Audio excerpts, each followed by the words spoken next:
Gambhira bridge દુર્ઘટનાને 6 દિવસ પછી પણ મહીસાગર નદીમાં પડેલા એક યુવકને તંત્ર શોધી શક્યું નથી। પરિવાર નદી કિનારે વાટ જોઈને બેઠો છે કે આજે અમારા વહાલ સોયા દીકરાની કોઈ ભાળ મળી જશે, પણ અફસોસ કે પરિવારના નસીબમાં નિરાશા હતી। આખરે રાહ જોઈ જોઈને થાકી ગયેલા પરિવારે યુવકનું પૂતળું બનાવી મહીસાગર કિનારે અગ્નિદાહ આપી દીધો।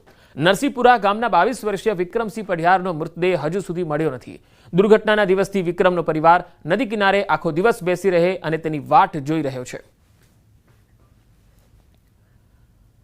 ભાવનગર જિલ્લાના કુંભારવાડા અંડરબ્રિજની અત્યંત દયનીય સ્થિતિ છે। આ અંડરબ્રિજની છતમાં ઠેર ઠેર ગાબડા અને તિરાડો પડી ગઈ છે। આ બ્રિજને જોતા નબળી કામગીરી ઉડીને આંખે વળગી રહી છે। દિવસ દરમિયાન આ બ્રિજ પરથી અનેક ટ્રેનો પસાર થતી હોય છે, ત્યારે તંત્ર કોઈ મોટા અકસ્માતની રાહ જોઈને બેઠું હોય તેવું લાગે છે। કુંભારવાડા વિસ્તારના નાગરિકો દ્વારા તંત્ર પર ગંભીર આક્ષેપો કરાઈ રહ્યા છે કે તેઓ કોઈ મોટી દુર્ઘટના બને તેની રાહ જોઈ રહ્યા છે, કારણ કે અત્યાર સુધી આ બ્રિજના સમારકામ માટે કોઈ જ પગલાં લેવાયા નથી। નહીં, આપણે ત્યાં જ્યાં સુધી મારી નોલેજમાં છે કે ત્યાં આપણે ટેમ્પરરી આપણે ત્યાં શેડ પણ બનાવીને કે જનરેટર સેટ રાખેલા છે, જે આપણે ડીવોટરિંગ આપણે કરીએ છીએ, સિસ્ટમ આપણે ત્યાં રાખેલું છે। બીજું એમાં ટેકનોલોજીકલી સારો શું ઇમ્પ્રુવમેન્ટ થઈ શકે આપણે એ બેસ્ટ કરાવીએ એના ઇન્ટરેસ્ટ ઉપરથી જર્જરિત થઈ ગયેલો છે અને હાલ અત્યારે તે રિપેરિંગ કામ માટે અનેકવાર મહાનગરપાલિકામાં રજૂઆત કરવા છતાં તંત્ર કોઈ ધ્યાન દેતું નથી। નક્કર પગલાં લેવા જોઈએ તંત્રને। મહાનગરપાલિકાની બેધારી નીતિ, કુંભારવાડાનો અંડરબ્રિજ જર્જરિત તો હતો જ, પણ અત્યારે તો અતિ જર્જરિત છે। તાજેતરમાં મોટી હમણાં પુલ દુર્ઘટના ઘટાડી એની અહીંયા ફરીથી વાડ જોતા હોય અને ભાવનગરમાં પણ આવી દુર્ઘટના ઘટાય એની આ સત્તાધીશો વાડ જોતા હોય એવું લાગી રહ્યું છે। જીઆઈડીસીમાં ગોટાળાને લઈને ન્યૂઝ 18 ગુજરાતીના અહેવાલની જોરદાર અસર થઈ। ન્યૂઝ 18 ગુજરાતીના ખુલાસા બાદ ઉદ્યોગ મંત્રી બળવંતસિંહ રાજપૂતે કહ્યું કે જીઆઈડીસીના ચીફ એન્જિનિયર રમેશ ભગોરાને એક્સટેન્શન નહીં અપાય। મહત્વનું છે કે આવતીકાલે જીઆઈડીસીના ચીફ એન્જિનિયરનો કાર્યકાળ પૂરો થાય છે અને તેમને એક્સટેન્શન અપાશે તેવી સંભાવના હતી। જો કે આ સમગ્ર મામલે ઉદ્યોગ મંત્રી બળવંતસિંહ રાજપૂતે જીઆઈડીસીના એમડી ડીકે પ્રવીણા સાથે વાત કરી અને બાદમાં ભગોરાને એક્સટેન્શન ન આપવાનો નિર્ણય કર્યો। સાથે જ તેમણે કહ્યું કે જીઆઈડીસીના કમ્પાઇલ ઓડિટ રિપોર્ટના અભ્યાસ બાદ રાજ્ય સરકાર તમામ કૌભાંડીઓ સામે એક્શન પણ લેવાની તૈયારી કરી રહી છે। તેમણે મોટું અને ખાસ કરીને જે લોકો ખોટું કરી રહ્યા છે તેમને કોઈને પણ સરકાર છોડશે નહીં તેવી ખાતરી આપી। કચ્છની બોર્ડર પાસેથી ઝડપાયો પાકિસ્તાની। લખપતના સિરક્રીક વિસ્તારમાંથી ઝડપાયો છે આ માછીમાર। બીએસએફના પેટ્રોલિંગ દરમિયાન આ પાકિસ્તાની નાગરિક પકડાયો છે। ભારતીય સીમામાં આવી ગયો હતો આ માછીમારની પૂછપરછ કરવા પછી પોલીસને તેને સોંપવામાં આવ્યો છે। સુરેન્દ્રનગરના ઉમરડા ગામની શાળાનો એક વિડીયો વાયરલ થયો છે, જેમાં વિદ્યાર્થીનીઓ પાસે આચાર્યએ કારની સફાઈ કરાવી। આચાર્યએ પોતાની કારની સફાઈ કરાવી હોવાનો આરોપ છે। શાળાના આચાર્યએ વિદ્યાર્થીની પાસે કાર સફાઈ કરાવતો એક વિડીયો વાયરલ થયો છે। જોકે આ વિડીયોની ન્યૂઝ 18 ગુજરાતી પુષ્ટિ નથી કરતું।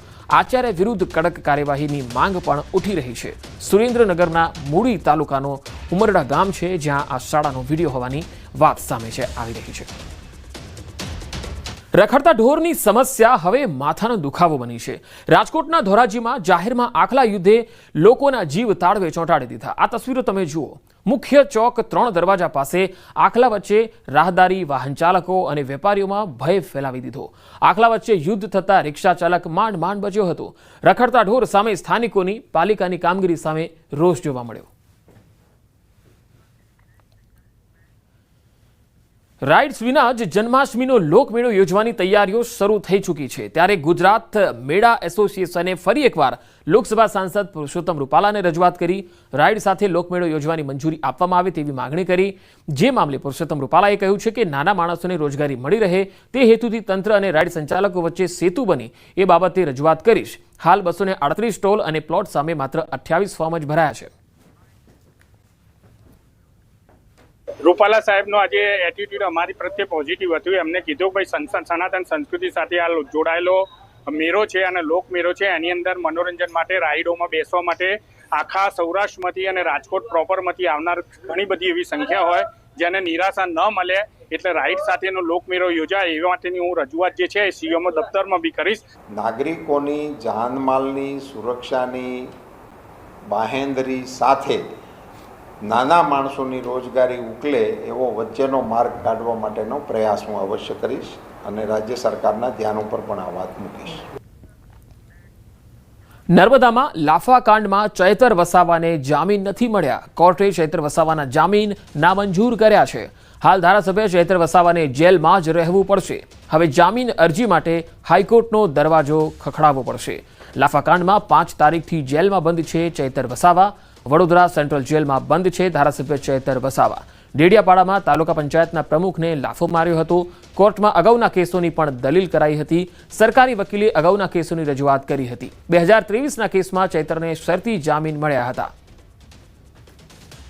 ફરિયાદ દાખલ કર્યા પછી જે વિડીયો બધા અપલોડ થયા તેને કારણે કદાચ નામદાર કોર્ટ રિજેક્ટ કરી હશે. સોશિયલ મીડિયા પર સરકારી કચેરી અને જેલને નુકસાન કરવાની કે એની જે ધમકીઓ મળેલી હતી, વાયરલ થયેલી હતી, એ પોલીસ અધિક્ષક તરફથી જે મૂકવામાં આવેલી હતી અને અલગથી યાદીથી એ વિડીયોને પણ કોર્ટે ધ્યાનમાં લીધા છે. એમાં એમને દેખવામાં પણ આવેલા છે અને એ ધ્યાને લઈને પણ એમની નામંજૂર કરવામાં આવી છે. ભાવનગર જિલ્લાના વલભીપુરના રાજકારણમાં ગરમાવો આવ્યો. અહીંયા વલભીપુર તાલુકામાં સરપંચોનો વિવાદાસ્પદ સન્માન સમારંભ જિલ્લા ભાજપ સંગઠનની મંજૂરી વિના યોજાયો, જેમાં 30થી વધુ સરપંચો અને 1500થી વધુ કાર્યકર્તાઓ જોડાયા. ધારાસભ્ય સામે નારાજ ગ્રુપ દ્વારા આ કાર્યક્રમમાં ભ્રષ્ટાચારના ગંભીર આક્ષેપો થયા. સેવા હી સંગઠન નામે સમાંતર કાર્યાલય ખોલવાની જાહેરાત કરાઈ, જેમાં ભાજપના કેટલાક હોદ્દેદારોની હાજરી હોવા છતાં પાર્ટી દ્વારા કાર્યક્રમથી દૂરીની જાહેરાત કરાઈ હતી. આવનારી જિલ્લા અને તાલુકા પંચાયતની ચૂંટણીને લઈ કાર્યક્રમ રાજકીય રીતે મહત્વનો બન્યો, તો ધારાસભ્ય આરોપોને તદ્દન ખોટા અને પાયાવિહોણા ગણાવી રહ્યા છે. સાથે જ કહ્યું કે જો આરોપો સાચા સાબિત થશે તો જાહેર જીવન છોડી દેશે. 4-5 લોકો જે એ આદરણીય ધારાસભ્યની ફરતા ફરી રહ્યા છે, એ માત્ર ને માત્ર ભ્રષ્ટાચાર કરવાનું કામ કરે છે અને એના ધારાસભ્ય છાવરે પણ છે. ત્યારે અમે લોકોએ નિષ્ઠા, પ્રામાણિકતા, પારદર્શકતાને જેને કહેવાય કે અગ્રેસર રાખીને સારામાં સારું કામ થાય એ માટેનો અમારો જનજાગૃતિનો આ કાર્યક્રમ છે. આવનારા દિવસોમાં 1000થી 1500 લોકો સાથે ગાંધીનગર કૂચ કરીને અમે બધી જ વાતો રહી એ વિસ્તારની વાતો અમે મૂકવા જવાના છીએ. હજી તો મારા વલભીપુર તાલુકાના 52 કુલ ગામો છે, એમાંથી 43 જેટલા ગામોમાં છેલ્લા 3 કે 4-3.5 વર્ષથી ત્યાં વહીવટદારો હતા અને હજી આ 33 જેટલા ગામોમાં સરપંચો નવા ચૂંટાઈને 15 દિવસ આવ્યા ને થયા છે. તો 15 દિવસમાં એ સરપંચોને એવો કેવો કડવો અનુભવ થઈ ગયો કે જેના કારણે સરપંચો એવો આક્ષેપ કરે છે કે 2.5 વર્ષથી હવે સરપંચ બન્યા 2.5 મહિના, અરે 15 દિવસ નથી થયા હજી. અને એટલે આ વાત જે એમની છે એ બધી તદ્દન પાયાવિહોણી છે. હું ચેલેન્જ કરું છું કે આ મારા 20 વર્ષના રાજનૈતિક જીવનમાં, માત્ર 2.5 વર્ષ નહીં, 20 વર્ષના રાજનૈતિક જીવનમાં ક્યાંય પણ 1 રૂપિયાની ઉચાપત સાબિત કરી દે તો હું જાહેર જીવન છોડવા માટે તૈયાર છું. અન્યથા એમણે જાહેર જીવન મૂકી દેવું જોઈએ. શાળામાં અભ્યાસ કરાવવાની સાથે ખાનગી ટ્યુશન ચલાવતા શિક્ષકો સામે કાર્યવાહી કરાઈ રહી છે. ટ્યુશન ક્લાસ સંચાલકો દ્વારા ડીઈઓને રજૂઆત થતાં સ્કૂલ સંચાલકો નારાજ થયા છે. સ્કૂલ સંચાલક મંડળે નારાજગી વ્યક્ત કરતા કહ્યું છે કે નવા પરિપત્રો કરી સંચાલકોને ધમકાવવાની આ પદ્ધતિ ખોટી છે. સવારથી સાંજ સુધી અસલામત ટ્યુશન ક્લાસીસ સામે કેમ કાર્યવાહી થતી નથી? ગ્રાન્ટેડ શાળામાં જો શિક્ષકો ટ્યુશન કરતા હોય તો સંચાલકો કાર્યવાહી કરે જ છે. શાળાઓમાં વાર્ષિક ઇન્સ્પેક્શન અને શિક્ષણની ગુણવત્તા સુધારવાનું કામ કેમ થતું નથી? પહેલા તો શાળાઓમાં પૂરતા શિક્ષકો, ક્લાર્ક અને સ્ટાફ આપો. મોટા શહેરોમાં, કોર્પોરેશનોમાં તમે જુઓ અમારો શિક્ષક કયા વિસ્તારમાં રહે છે કે કયા ગામડેથી અપડાઉન કરે છે, એની સ્કૂલ કેમ્પસમાં સમયસર હાજર રહે છે કે કેમ, એ એના તાસ મુજબ શિક્ષણ કાર્ય કરે છે કે નહીં, એ જોવાની જવાબદારી સંચાલકની છે. પણ શાળા છૂટ્યા પછી એ ક્યાં જાય છે, શું કરે છે, એના માટે અમારે સીઆઈડી ક્યાંથી મૂકવાની? અને એ અમારી કોઈ જવાબદારી નથી. વાલીઓ જો ફરિયાદ લઈને આવશે તો અમે સાંભળી એની તપાસ કરી અને યોગ્ય ઘટતું કરીશું. પણ આ રીતે શાળા સંચાલકોને ખોટી રીતે દબાવવાની જે વાત છે એ કોઈ સંજોગોમાં ચાલી શકે નહીં. ગીર સોમનાથના ગીર ગઢડા તાલુકાના દ્રોણ અને કોદિયા ગામના વિદ્યાર્થીઓ દ્વારા ચક્કાજામ કરાયો. બસ સમયસર ન આવતા વિદ્યાર્થીઓએ વિરોધ કર્યો. વિદ્યાર્થીઓનું કહેવું છે કે બસ સમયસર આવતી નથી, જેથી તે લોકોને શાળાએ આવવા જવામાં પરેશાની થાય છે. આ અંગે વિદ્યાર્થીઓ દ્વારા ડેપો મેનેજરને ખૂબ રજૂઆત થઈ ચૂકી છે, છતાં પરિસ્થિતિમાં કોઈ ફેરફાર નથી. આખરે વિદ્યાર્થીઓએ મજબૂર થઈ ગાંધી ચિંધ્યા માર્ગે એસટી બસ સ્ટેન્ડ આગળ બેસી અને ચક્કાજામ કર્યો. તો દ્રોણ અને કોદિયા ગામના વિદ્યાર્થીઓનો વિરોધ છે. આ વિદ્યાર્થીઓ ભણવા માંગે છે, પરંતુ બસની સુવિધા આ ગામમાં સમયસર મળતી નથી અને તેના કારણે ડેપો મેનેજરને રજૂઆત કરવામાં આવી, પણ ડેપો મેનેજર પણ કુંભકર્ણની નિંદ્રામાં છે. એસટી નિગમ છે એ આ વિદ્યાર્થીઓની રજૂઆતને સાંભળવા માટે નિષ્ફળ નીવડ્યું છે. સોમનાથ મહાદેવના સાનિધ્યમાં વંદે સોમનાથ ઉત્સવનું આયોજન કરાયું. સોમનાથ ટ્રસ્ટ, ગુજરાત પ્રવાસન વિભાગ અને ઇન્દિરા ગાંધી રાષ્ટ્રીય કલા કેન્દ્રના સંયુક્ત ઉપક્રમે આયોજિત આ નૂતન પ્રકલ્પનો ઉદ્દેશ ભારતની સમૃદ્ધ सांस्कृतिक परंपराને उजागर करवानो છે. ये एक कला द्वारा आराधना की शुरुआत है जो गुजरात टूरिज्म, श्री सोमनाथ ट्रस्ट और IGNCA इंदिरा गांधी राष्ट्रीय कला केंद्र ने मिलके इसकी क्यूरेशन की है और हमारे पूरे देश से जो मिड करियर आर्टिस्ट्स है, जो सीनियर आर्टिस्ट्स है, वो अपने आर्ट के जरिए एक आराधना, एक वंदना करने ये पूरे श्रावण के टाइम पे वो आ रहे हैं. તેમાં દેશભરમાંથી કથક નૃત્યકાર, કુચીપુડી એવા અનેક નૃત્યકારો આ સ્ટેજ ઉપર પરફોર્મ કરશે. ભગવાન સોમનાથને એમના નૃત્ય દ્વારા એમને સોમનાથજીની આરાધના કરશે.